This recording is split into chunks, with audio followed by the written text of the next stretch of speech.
Hi everyone, this is Bobby from bn-games.com, and we're here doing another classic capture. Today we're playing Robo Aleste for the Sega CD. Now this video is going to be a little different than our usual. I'm actually going to let the intro play, the full couple-minute intro with the voice acting so you can see it in all its splendor.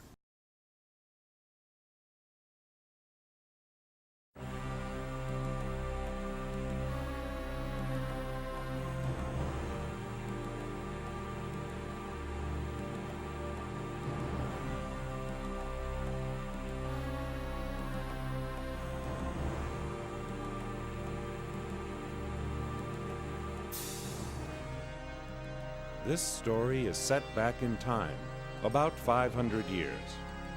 In this period, Japan was divided into a large number of districts, where each warlord was desperately trying to expand his reign. The roaring sound of war could be heard everywhere. Onin's battle in 1467 triggered a ruleless world, where the hierarchy of power meant nothing. Anarchy was the only thing which could be found. But the arrival of a foreign ship, cast ashore by a storm on the distant southern island, influenced the war greatly.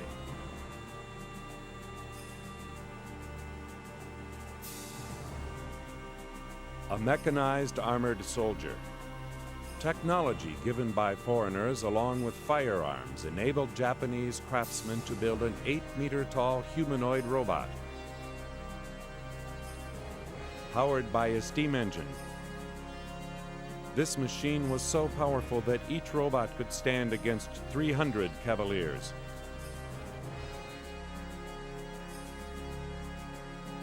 The airship was another invention brought by Westerners. It was no wonder that the highly sophisticated weapon spread throughout the country in no time.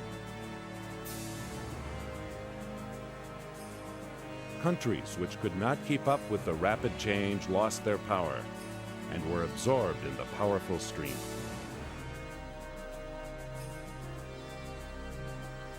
In the year 1556, the names of the 8 strongest warlords who had survived this chaotic time were Nobunaga Oda, Shingen Takeda, Kenshin Uesugi, Motonari Mori, Do-san Saito, Motochika Chosokabe, Takahisa Shimazu, Yoshimoto Imagawa. Especially Oda of the Owari district was expanding his power rapidly throughout the country because of his demonic talents. In April of 1556, Oda's ally Do-san Saito was murdered by his son Yoshitatsu, and the balance of power became unstable. At the time the news of Saito's death arrived at Oda's castle, the anti-Oda alliance was formed between the 6 most powerful warlords, Motonari Mori being the leader. In the vicinity of Mikawa, Imagawa's army executed a fierce attack on Oda's loyal force led by Shibata. Facing the absolute overwhelming power of the Imagawa force, the Shibata army was demolished completely. Additionally, a report said that other allied forces were approaching from the north and the west toward Oda territory. It seemed like Oda's fall would only be a matter of time. However, he still had his final trump. A ninja army called White Fang. Concealing their existence in the mountains, these highly skilled ninjas specialized in maneuvering their customized armored soldier. The order was given by Nobunaga. Only they can overcome this desperate situation.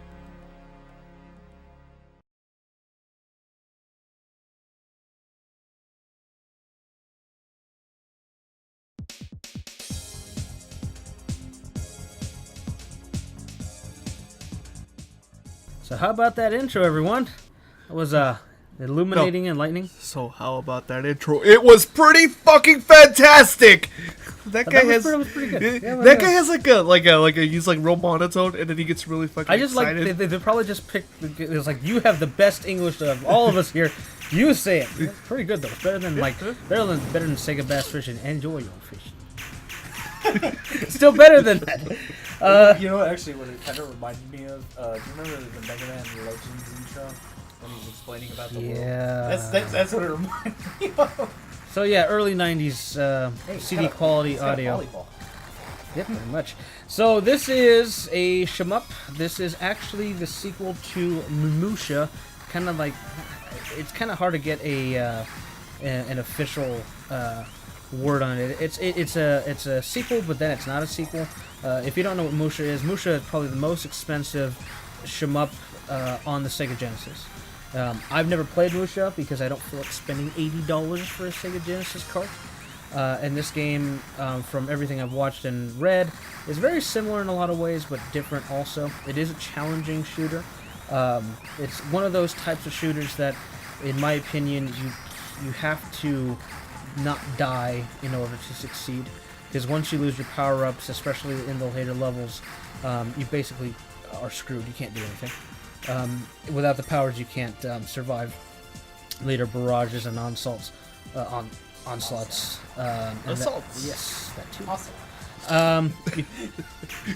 Giant fucking ocelots It's everywhere. random words. Now, because of YouTube, you can't see all the beams all the time. That's because it plays in 60 frames, and YouTube cuts it down to 29.97. Just imagine the invisible rays. Just Yeah, imagine there's 2 rays instead of 1. So So there's not much I can do about that. Wait, so that's why it's like that? Yeah. That's because of YouTube. Okay, I was thinking you just moving too fast. Oh, yes, that's how good I am. well, let's go with that. I like that better. He's moving so fast you can't see him. I was actually looking for cheats to try to show other levels. I haven't been able to get past level 3.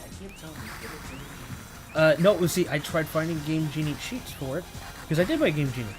I bought it at Frankincense. I have one. Cross promotion. Yay! But the problem is, there's no Game Genie cheats. There's only one cheat for level select, and the problem is when you use the level select, it puts you in there with no power-ups, defeating the purpose. You can almost not get past it. It's almost impossible if you go past level 3 without You powers. can't pick up power-ups in the level? The problem is your standard weapon is so weak that when you try to destroy the enemy, you usually die before you get a chance. Yeah, it's kind of ridiculous. So, like I said, it's one of those games where you have to succeed in order to.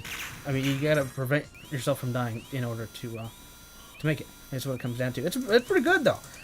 This game actually goes for a lot less than M.U.S.H.A. Like I said, M.U.S.H.A. usually goes for 70, 80, and if you go to a collector shop, 100 or more. This game will go anywhere from 40 to 60 in the case. I was lucky. I got it for 20 because the case was kind of crushed. So I'll take like Tomcat Alley bullshit shitty game and take that case and put Robo Aleste in it, and it'll be fine. And yes, it is for the Sega CD, which is semi-rare in its own right. Yep, and I don't know, it's good shit. What'd you guys think? You guys played it a little bit. Yeah, no, I thought it was really good. It was good, but fucking hard. Yeah, no, it was Even on the easy Fucking setting. hard. really, really hard. Yeah, no, because, I mean, I'm a big fan of these shoot-em-ups, and I mean, I've played a lot of different ones, and it's been a long time since I've really played these top-down ones, and yeah, no, this is one of the better ones I've played. I would honestly say I like this one better than Ikaruga. Based on it being a sprite-based game, would you believe this was released in 1992 in Japan? Yeah. I'm actually surprised. I mean, a lot of early Sega stuff I didn't think look as good as this. I gotta say it's like really high quality looking sprites for what it is. Yeah, no, I agree, but I mean, it doesn't really surprise me, especially being on a more advanced system. Now, if it would have been like this on the Game Boy, then Oh well, yeah. then or How did it get color? You're running this shit on a toaster? not the Game Boy, the Game Gear. Oh. I meant the Game Gear. Especially it's Sega. I meant Sega, not Nintendo. The Game Gear, you need a portable master system. You mean the toaster? Hey, you need the toaster alone. I want a Nintendo. I like playing the Sonic. I played Sonic Car first on the PC. Yeah. So, That was terrible, and then I got the Saturn I liked it version. on the GameCube, but yeah, PC version was. As a matter of fact, I gave you the PC version. that was the only version I had. The PC version. Oh, yeah, Uh-huh. yeah, because you never owned a Saturn. Yeah. Marco. He never played consoles. His first was a PS2. No, his first thing was an Xbox. Look how that- Oh, that's right. What? Not Calyx. That's true. Calyx was even worse. So, if you're a fan of shooters and you happen to own a Sega CD, this is totally worth picking up. It's one of the better Sega CD games that are worth actually picking up, and only for that platform. You won't find this as a Sega Gen cart. As far as I'm aware, it is not available in any compilation on any platform. It's just no digital version, no ports, no WiiWare, no nothing. It is what it is. And if you want to play a game that's kind of like M.U.S.H.A, but not want to pay those crazy prices, like I said, it's made by the same company, Tengen. I always want to say Tengen. Is it Tengen or Tengen? Tengen. I think that's what I should be saying. Tengen Toppa Gurren Lagann. No, Failure. I don't even know what you're talking about. it's Toppa. That's right. There's two P's. God damn it. Stop failing. Yeah, so it's a shooter. I mean, what else is there to say? It's hard as hell, and it's, for shooter, it's actually not, and that's not really that expensive. I mean, $20 for a shooter, that's really, Can I attack my own god? He's still there. no. Oh, by the way, I keep forgetting. I mean, I know you watched an intro, but, it's fucking Robo Samurai in feudal times. Yeah, that is Pretty fucking cool. awesome. Even your Power Rangers did that, dude. I gotta admit they did. What the fuck do you think the Gundam got its crown? All I know is this guy was super hard. I haven't beat him yet. This is where I end all the time. All right, everyone. This He's got a was- real weird walk cycle. yes. And when you tried walking backwards or looking up. This is a classic capture for Robo Aleste for the Sega CD. Please subscribe and let us know what you think. Thank you.